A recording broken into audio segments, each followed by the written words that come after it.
What if your surname is older than England itself, a living echo of the first people who spoke on this island? Stay here, because one name changes everything. If your last name is on this list, you are not just carrying a family name. You are carrying a language that was spoken on this island before the Romans came, before the Anglo-Saxons came, before anyone called this place England at all. 10 surnames, 10 direct bloodlines back to the original Britons. Stay until number 1, because that surname belongs to the last person confirmed to have spoken the language of the ancient Britons as their first language. And when you hear what happened to that language and what happened to the people who carried it, you will understand exactly why your surname matters. Number 10. Penrose, from the Cornish Celtic pen meaning head or headland and rose meaning moor. Put them together and you get hill on the moor. A description of land carved into a name over 2,000 years ago. The Cornish were Britain's direct descendants of the Iron Age Celtic peoples who lived on the western edge of Britain before Rome arrived. Their language was Brythonic, the same root as Welsh and Breton, and when the Anglo-Saxons pushed west after the Romans left, Cornwall held on. The Cornish kept speaking, kept naming, kept calling their farms and hills by the words their ancestors had always used. Penrose is one of those words. If your name is Penrose, your surname is a piece of a landscape described in a language that was already ancient when the English language did not yet exist.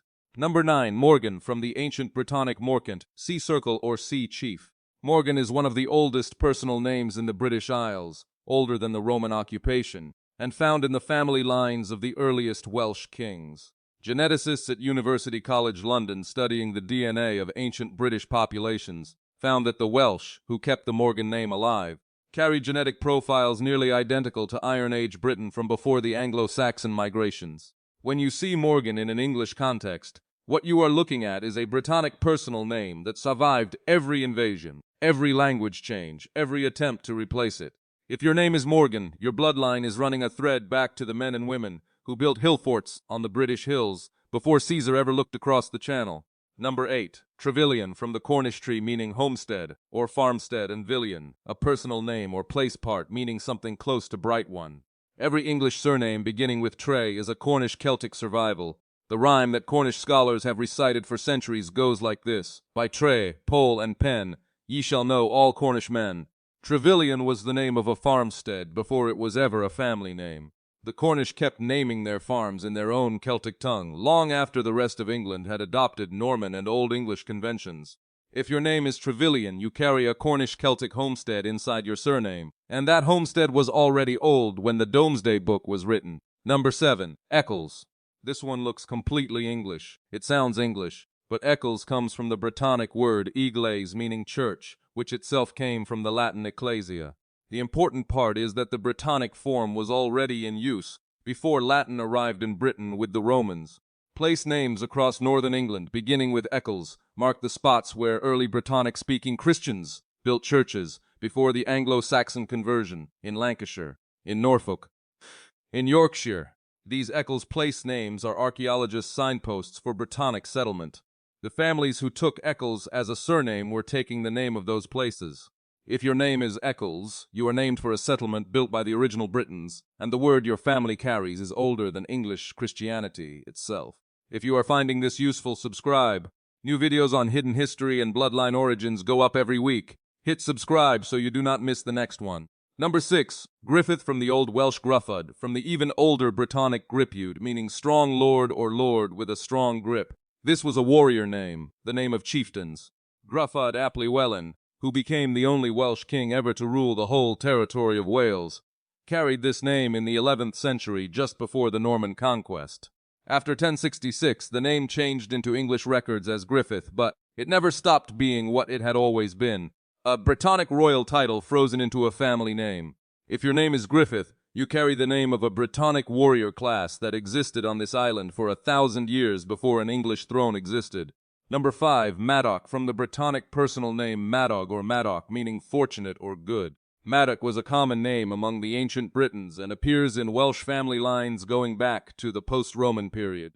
The change to Maddock or Maddocks happened as Welsh-speaking families moved into English-speaking border territories, and their Brythonic name got anglicized by English scribes who wrote what they heard. What they heard was ancient. The Brythonic name under Maddock is recorded in sources older than the Anglo-Saxon kingdoms. If your name is Maddock or Maddox, the root of that surname was spoken by people on this island before England had a name. Number 4, Pew. This one fools almost everyone. Pew looks and sounds completely English. It is not. Pew comes from the Welsh patronymic ap Hugh, son of Hugh. The ap, meaning son of, was the Brythonic way of naming. The same system that made ap Howell become Powell and ap Richard become Pritchard. When Brythonic-speaking families moved into English administrative systems that required fixed surnames, the AP was absorbed into the name itself. The P from AP fused with the following name and became the first letter of the new surname. Pew is a Brythonic family structure that anglicized itself into a single syllable. If your name is Pooh, your surname carries the language fingerprint of a naming tradition used by the Britons before the Romans arrived. Number 3, Cadwalla, from the Brythonic Cadwallader, battle leader, the name of the last native king claimed by the Britons. After the Anglo-Saxon expansion following the Roman withdrawal, the Britons were pushed west into what became Wales and Cornwall.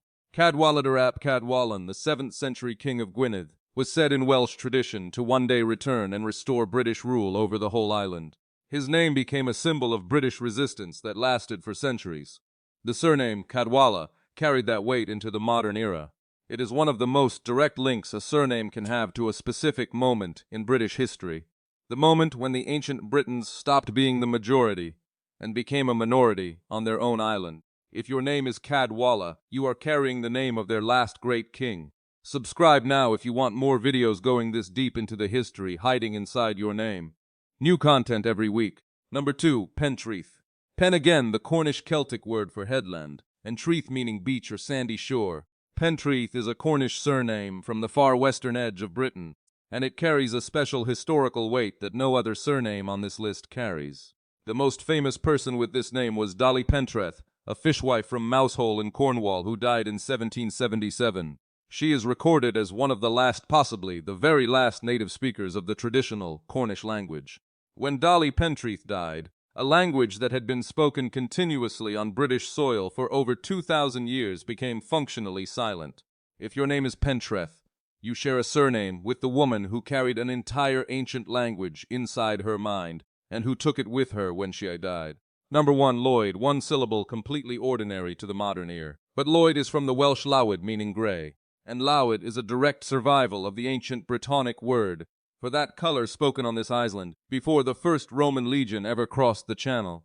Color words are among the oldest words in any language. They are the words that survive everything because they describe the world in front of your eyes. When the Britons looked at the grey sky over their hill forts, they said Lwyd. When the Welsh kept that word and it became the surname Lloyd, they were passing a 2,000-year-old piece of the British language directly into modern English.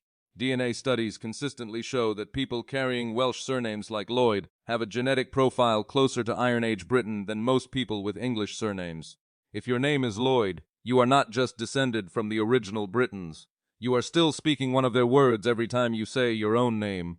10 surnames, 1 island, a bloodline older than England itself. Drop your surname in the comments and tell me what you know about where it comes from. If you know nothing, say that too, because that is where the research starts. And if you made it to the end, subscribe. Every week, we go deeper into the history that your name has been keeping for you.